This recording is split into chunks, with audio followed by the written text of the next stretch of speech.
Друзья, снова всем привет и добро пожаловать ко мне на канал, где мы с вами бродим по разным улицам, районов и кварталов необъятного Стамбула. Беседуем о чем-нибудь интересном и делимся мнениями в комментариях. И сегодня я предлагаю погулять по одному из самых богатейших районов Стамбула, где вы всегда будете чувствовать себя как в небольшом уголке Европы. И этот микрорайон Нишанташи. Присаживайтесь поудобней, наливайте чашку чая, кофе или же бокал вина. Не забудьте поставить лайк и всем приятного просмотра.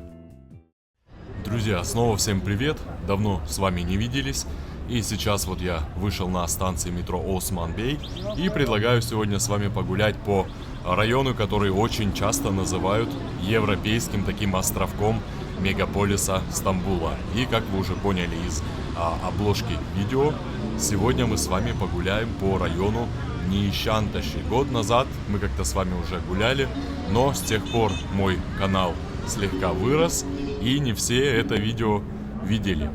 Так, здесь нужно немного будет подождать, перейдем дорогу. Вот посмотрите, какая здесь уже открывается архитектура. А сегодня, к счастью или к сожалению, я гуляю не в утреннее время, поэтому улицы будут слегка забиты людьми, но будни. Хотя бы не, друзья, выходной день, когда здесь просто не пройти. Я немного, кто меня смотрит постоянно, я немного пропал с экранов радаров, но, как вы уже знаете, у меня была небольшое такое вмешательство стоматологическое. Я удалил здесь, в Стамбуле, сложный зуб мудрости. Музыка просто орет, друзья. Невозможно. Сейчас мы с вами перескочим здесь, и я думаю, будет уже слышно нормально, немного потише этих посторонних шумов. Друзья, оказавшись вот здесь, на этих очень уютных улочках Нишанташи, в этой части города, посмотрите, вы словно попадаете в такой истинно классический, такой французский стиль. Здесь азиатских черт в Нишанташи очень мало. Это, как вы уже можете заметить, очень оживленный район с развитой инфраструктурой. Здесь очень много галерей, бутиков с мировыми брендами. Но мы чуть позже с вами. Мы сейчас идем по улице Румели, одной из самых таких центральных улиц Нишанташи. Напомню, что Нишанташи — это микрорайон в районе Шишли. Шишли очень большой район, и здесь можно как вот на таких вот современных безопасных улицах погулять с множеством кафе, галерей, бутиков, просто бесчисленными барами и ресторанами, так и, как мы уже с вами в одном из моих видео гуляли, вот посмотрите, буду вертеть, как обычно, камеру вокруг, мы с вами гуляли в Куч-Тепе, это чуть севернее, за Мечидей-Кёем. Там, конечно, такое себе. Кто смотрел? Да, я думаю, вы уже в курсе. Кто не смотрел, оставлю ссылку под видео. Перейдите, посмотрите, как богатый, респектабельный, громадный район Шишли может выглядеть с такой вот другой стороны. Вот, друзья. Ну и как вы можете понять, сегодня, в настоящее время, Нишанташи — это элитнейший район и, наверное, самое такое популярное место для хорошего, качественного шопинга. Ну, помимо Лалели. Лалели — это такой СНГ район, оптовый район, рынок, его так можно назвать. Здесь же можно найти как местные эксклюзивные хорошие бренды, так и всемирно известные на улице Абди-Ипекчи, куда, я уже как сказал, мы с вами чуть дальше выйдем. DNP — это турецкая марка парфюма, в основном копий известных марок, но очень многие пользуются. Даже я как-то покупал себе тоже DNP, но долго не смог им пользоваться, и он у меня остался здесь дома как такой освежитель воздуха.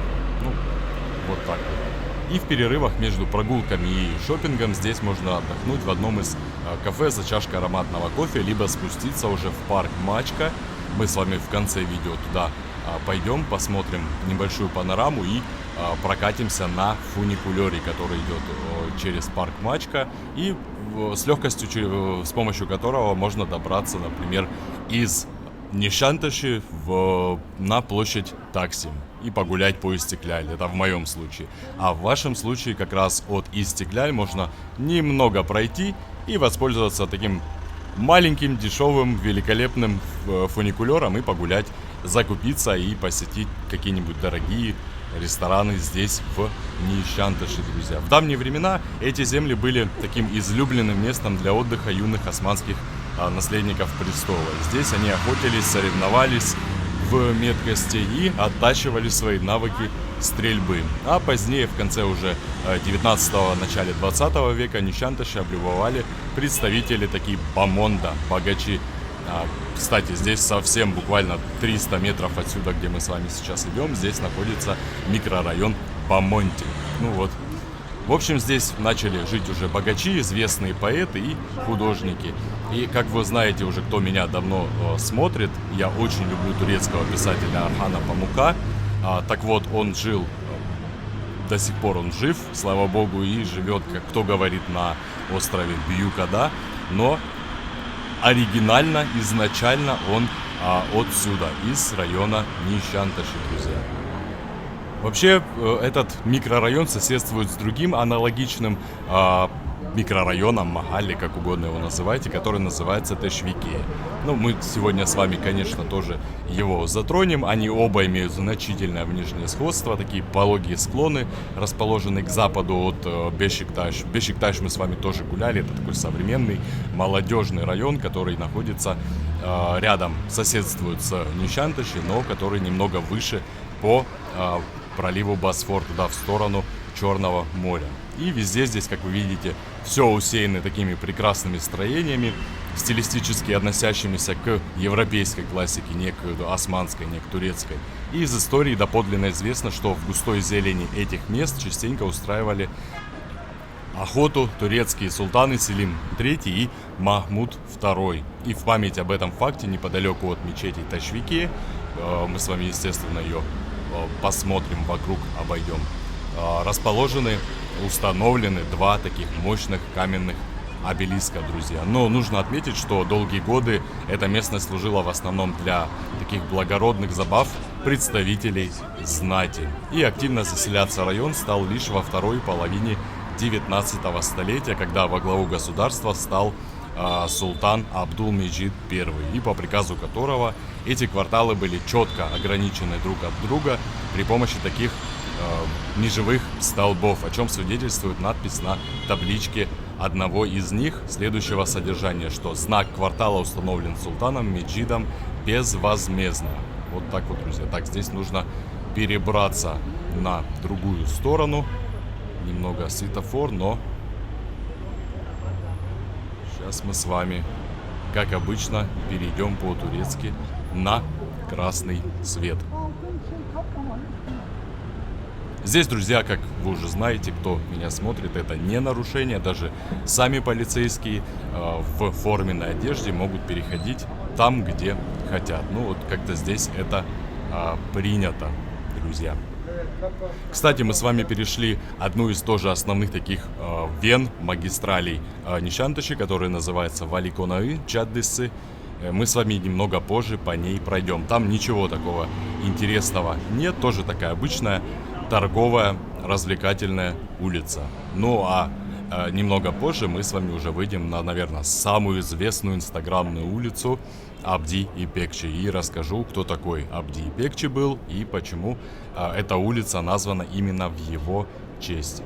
И вот эти предместья, друзья, Стамбула развивались на удивление очень стремительно, так как в 19 столетии возникла тенденция перемещения двора султана из традиционного дворца, точнее Топкапы, в другие разные резиденции. Сейчас мы с вами подходим к небольшому, но значимому для этого микрорайона, посмотрите, тоже архитектура этого микрорайона, торговому центру, который называется Cities. Там ничего такого супер особенного нет. Единственное, что можно подняться на крышу этого здания. Там тоже расположены кафе, и можно перекусить и выпить кофе с прекрасным видом на Стамбул. Даже не то, что на этот район, а на Стамбул. А здесь вот такая всякая разная бижутерия.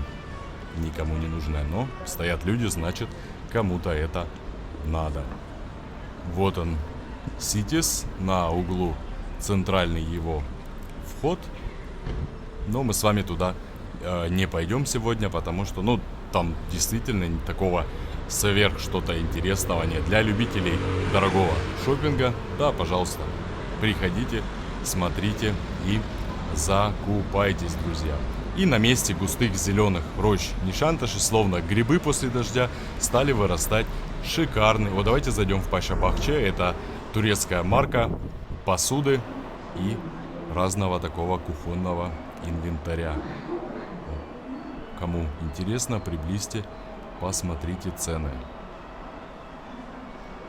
Такая прям марка. И знаю, что в самолетах, в некоторых турецких самолетах именно бизнес-авиации используется посуда и такие предметы интерьера, украшения именно Паша-Бахче, именно этой марки, друзья. Ну, такой достаточно большой магазин. Не знаю, может быть, кому-то будет интересно сюда зайти и посмотреть.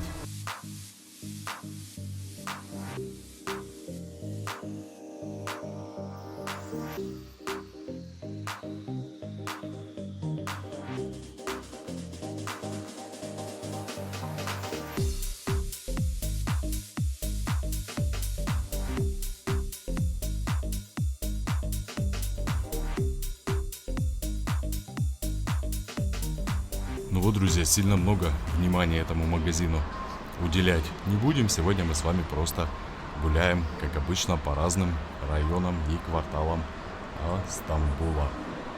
Выходим на улицу обратно. Вот он, Ситис. Друзья, и следом за одноэтажными и двухэтажными постройками здесь начали возводить многоквартирные жилые дома, семьи евреев, левантийцев, проживавших в Стамбуле. Кто увлекается историей этого города, знают, какие народы, какие национальности здесь когда-то жили, что с ними случилось. Ну, в общем, в каком-то из видео, по-моему, когда мы гуляли давно-давно, год назад по Истекляль, я немного рассказывал. И когда Первая Балканская война завершилась, жилье на территории Нишанташи стало активно скупаться мусульманами, которые были вынуждены переселяться сюда из города Салоники, оккупированного войсками Греции, друзья. Вот так вот, посмотрите, здесь все украшено, очень много здесь русскоязычных. Я, пока мы с вами гуляем, слышу. Поэтому, кому не хватает общения в Султан-Ахмете или в Биолу, погуляя по Истекляль, пожалуйста, посмотрите тоже, как сделано. Красота. Просто красота. И в числе, друзья, первых переселенцев были и турецкий литератор Назым Хикмет, переехавший в Стамбул вместе со своей семьей. И после него уже в 1918 году в Нишанташе арендовал жилье генерал Мустафа Кемаль Паша Ататюрк, который также переселился из Салоника вместе с матерью и сестрой. И жил в особняке, мы там с вами как-то проходили, когда гуляли по Осман-Бей, совсем недалеко от станции метро, трехэтажный особняк. И в этом особняке Ататюрк прожил 2 года, а затем уехал в Самсун. А этот дом сегодня используется как музей Ататюрка. Так, мы пока на светофоре, и такая небольшая панорама, друзья, вокруг. Так, ну что, перебрались мы с вами на другую сторону и подходим уже потихоньку к мечети Тешвикия. Вообще востребованность, друзья, Нишанташи и Тешвикия у зажиточных горожан резко возросла после того, как на этой территории открыли трамвайную линию, которая, по-моему, с 1914 года позволяла быстро и беспрепятственно добираться до других городских районов. Посмотрите, какая. Тут прям идешь, пока ходишь и разговариваешь, всегда хочется посмотреть вокруг, и очень часто сбиваюсь с мысли. И здесь вот еще посмотрите за поворотом. Сейчас тут немного я пройду, чтобы показать вам. Вот отсюда ракурс будет красивый. Посмотрите, какая архитектура. Ну и где же здесь османская? Здесь нет, здесь только чисто такая европейская архитектура. Даже сейчас посмотрите сама мечеть. И сегодня здесь, как и несколько десятилетий назад, проживает множество знаменитостей, политиков, разных предпринимателей, литераторов и так далее. Один из известнейших, как я уже говорил, это турецкий писатель Орхан Памук, который... Так, перебежим, пока небольшая пробка. Вот уже виднеется Тешвикия. который является Нобелевским лауреатом премии и нередко упоминал эти районы в своих произведениях. И помимо, точнее, представителей мусульманского народа здесь прекрасно живут как армяне, греки, так и евреи и прочие национальные народности. Вот, друзья, будем заходить. Нишанташи и Тешвики очень уютны, несмотря на большое количество таких вот многоэтажных построек, расположенных вдоль разных улочек. Тешвики Джами, друзья. Заходим. Многие здания являются здесь, как вы уже поняли, такими истинными архитектурными шедеврами.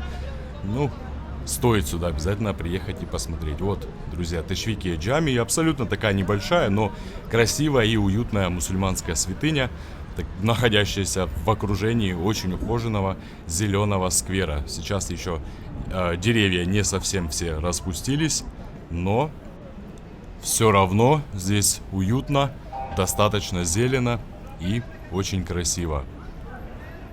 Так, пойдемте обратно, точнее, в другое место. Друзья, впервые мечеть на этой территории возвели в период правления Селима III в 1794 году. Затем уже пришедший к власти султан Абдул-Меджид I отдал приказ полностью перестроить здание на уже европейский манер. И внешне мечеть выглядит достаточно классически, как вы видели. В центре постройки расположен главный большой купол, который окружен 4 такими угловыми куполами меньшего размера. И свое наименование святыня получила благодаря местности, в которой она расположена. Вообще, Тешвик — это особая зона поощрения, которую организовывал все тот же правитель Абдул-Меджид I. И стилистически мечеть Тешвики относится к архитектуре нео-барокко. Сегодня называют таким символом Нишанташи благодаря такому невероятному по красоте фасаду, который просто невозможно, друзья, не заметить. Вот уже бутик Макс Мара, там вот чуть дальше, если пройти, будет уже улица Абди Пекчис, инстаграмная улица с мировыми брендами, но мы чуть позже туда с вами обязательно выйдем. Хочу обойти немного Ситис и еще погулять там. Друзья, ну что, обошел я этот небольшой торговый центр Ситис, и сейчас мы с вами погуляем по такому небольшому скверу. Летом он выглядит, конечно, эффектно в этом районе с множеством кафе и ресторанов, но пока не настолько все зелено. Друзья, информация для тех, кто собирается переехать в Стамбул на постоянное место жительства и купить здесь недвижимость, либо арендовать хорошую качественную недвижимость у Starbucks в безопасном районе, в сейсмоустойчивом Сите. Я всегда во всех своих видео рекомендую обращаться в агентство Luxury Homes. Здесь вам подберут недвижимость на любой кошелек. Конечно, это будет вот один из столбов, кстати. Это будет качественная недвижимость в безопасном сейсмоустойчивом Сите.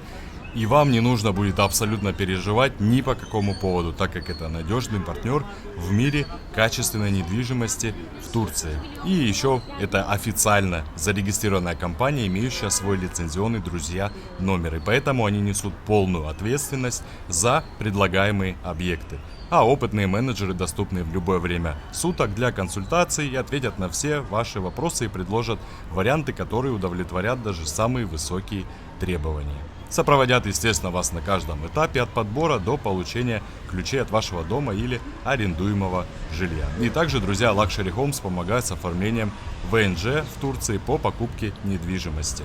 Как обычно, все контакты вы можете сейчас видеть на экране, а также я их продублирую в описании под этим видео. Вот посмотрите, еще обычный жилой дом.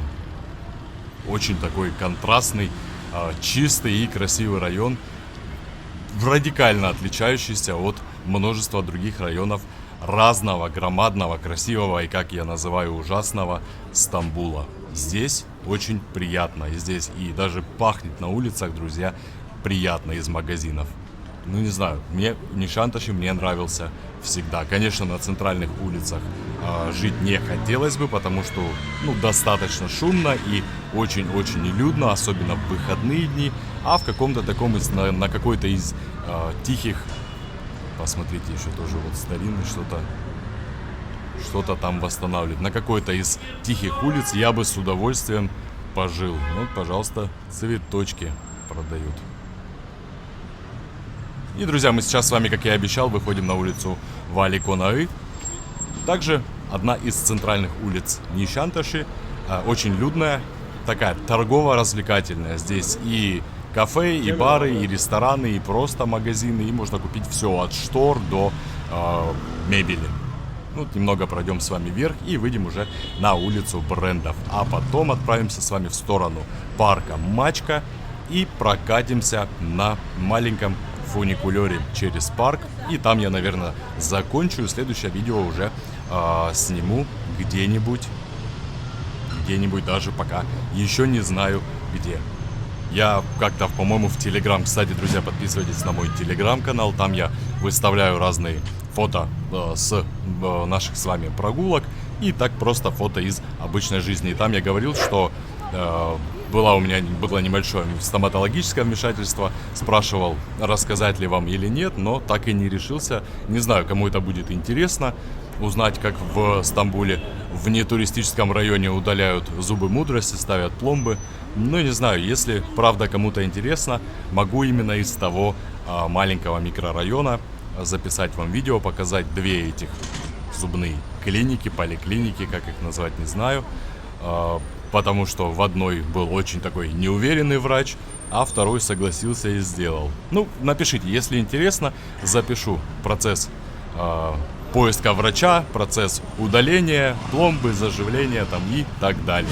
Ну что, друзья, мы с вами заходим на улицу Абди-Бекчи. И как вы уже поняли, район Нишанташи такой создан для любителей элитного, как я уже говорил, шопинга, хороших картинных галерей, дорогих кафе и приятного времяпрепровождения. Этот район с такой особой атмосферой очень подойдет тем, кто готов потратить на покупки приличную сумму денег. И, кстати, эта область подойдет также тем, кто любит покупать разные брендовые вещи на распродажах. И главной шопинг-улицей здесь в Нишанташи заслуженно считается улица Абди-Бекчи Джаддеси, по которой мы сейчас с вами и идем. Улица, несмотря на свою такую скромную протяженность, всего 700 метров, мы с вами ее пройдем всю. Что-то с погодой сегодня не повезло. Вчера было солнце, сегодня показывалось на прогнозе в телефоне тоже солнце, но как-то затянуло. Но все равно прогуляться здесь красиво. И несмотря на не такую скромную небольшую протяженность, является одной из таких самых известных улиц не только Нишанташи, но и всего, друзья, Стамбула. И она была названа в честь главного редактора и журналиста турецкой газеты «Миллиет». И журналист был убит в 1979 году за свои оппозиционные высказывания, как все знакомо. И сейчас на этом месте установлен памятный монумент в честь него. Сама улица и прилегающие к ней такие мелкие улочки известны не только обилием разных магазинов, галерей, ресторанов, кафе. Здесь также любят проводить время и местный бомонд, актеры, певцы. Так что вполне вероятно, что если вы приедете в Стамбул и захотите погулять в какой из, может быть, выходной вряд ли, будних дней, здесь вы можете встретить кого-то из ваших любимых турецких сериалов. Так что не удивляйтесь, вполне вероятно, что с вами по соседству будет обедать какая-либо местная знаменитость. И самая высокая стоимость, естественно, здесь на аренду площадей во всем Стамбуле. Здесь именно в Нишанташи. Но сегодня, как очень тихо, день будний, еще не вечер, люди многие работают. Ну а мы с вами всегда спокойно, тихо прогуливаемся. И, друзья, здесь находятся магазины на этой улице всех самых, наверное, известных западных брендов, таких как Prada, Hermes, Gucci, Chanel, Louis Vuitton. Кстати, сейчас будем поворачивать, я как раз перейду дорогу около Louis Vuitton. Очень много Armani, Cartier, Boss, Dior, увидите сами. Вот он на углу, там сейчас мы здесь с вами перейдем.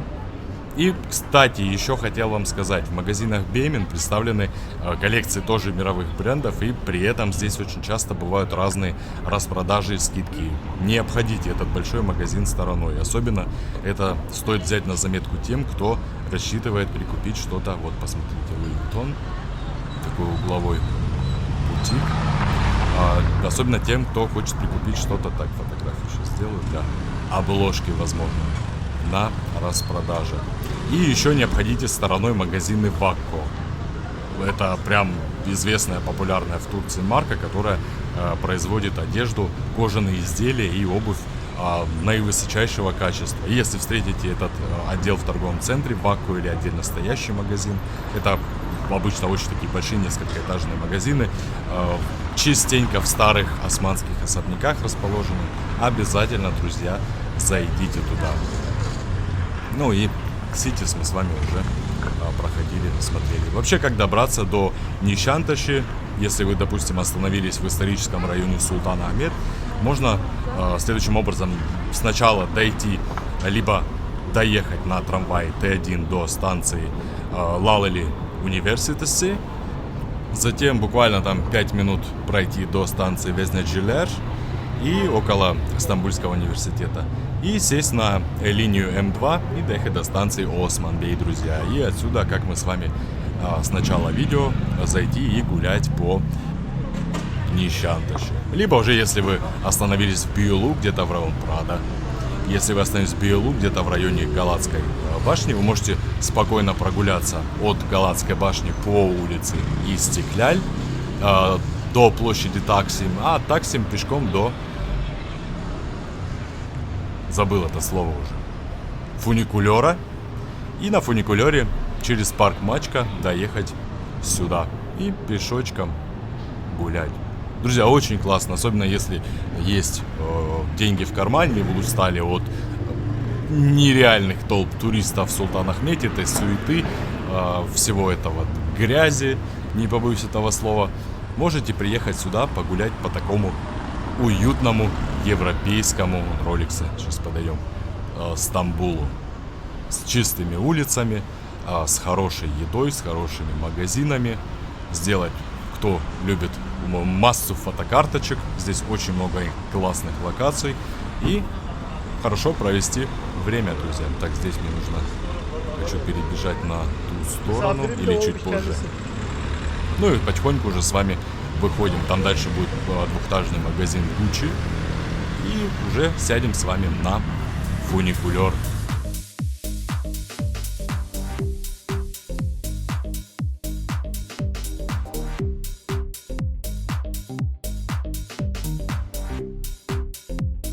Ну, друзья, вот кому надо, пожалуйста, Gucci.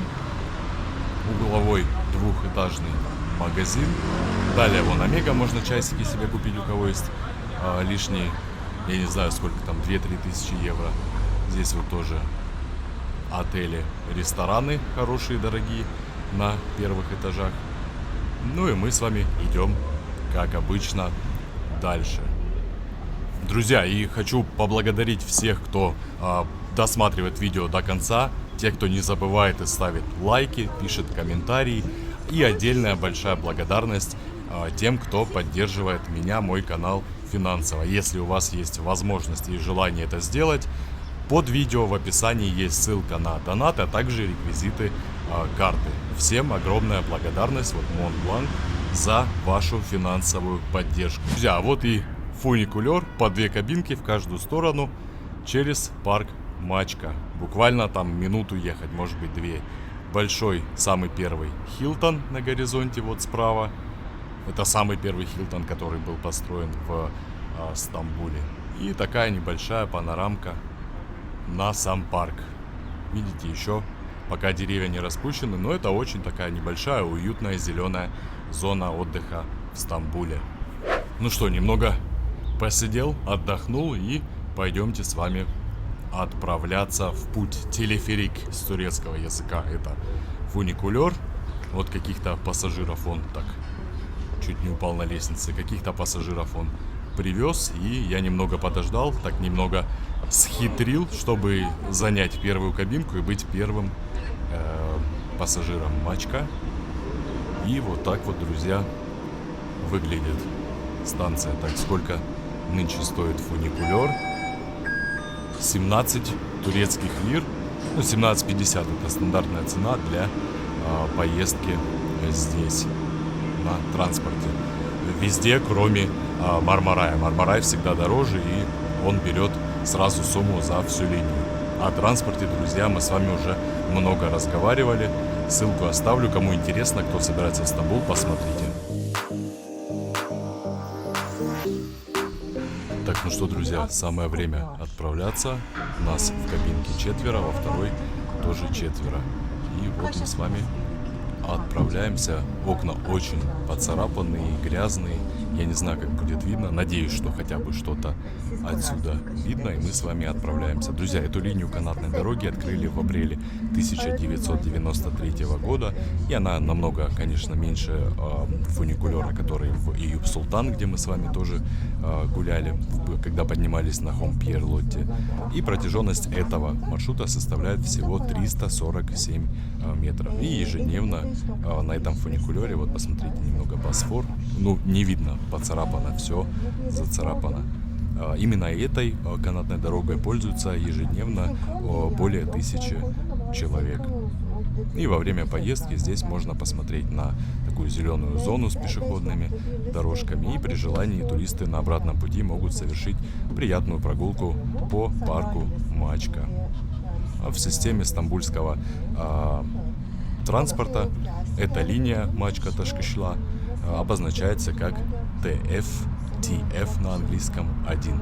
И вот он, первый Хилтон и магистраль мы с вами дорожную пересекаем. Друзья, на этом здесь я буду, вот наши друзья-соседи мимо промчались. На этом я буду сегодняшнее наше с вами видео заканчивать. Надеюсь, вам понравилось. Еще раз напомню, не забывайте ставить лайки, пишите комментарии.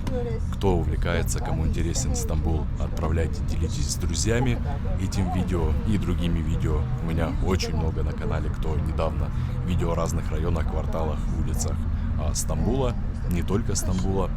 Поэтому, друзья, делитесь. Это очень помогает в продвижении моего маленького канала про Стамбул и про Турцию, друзья. На этом я видео свое завершаю. Всем хорошего настроения, мирного неба над головой. И, друзья, всем пока.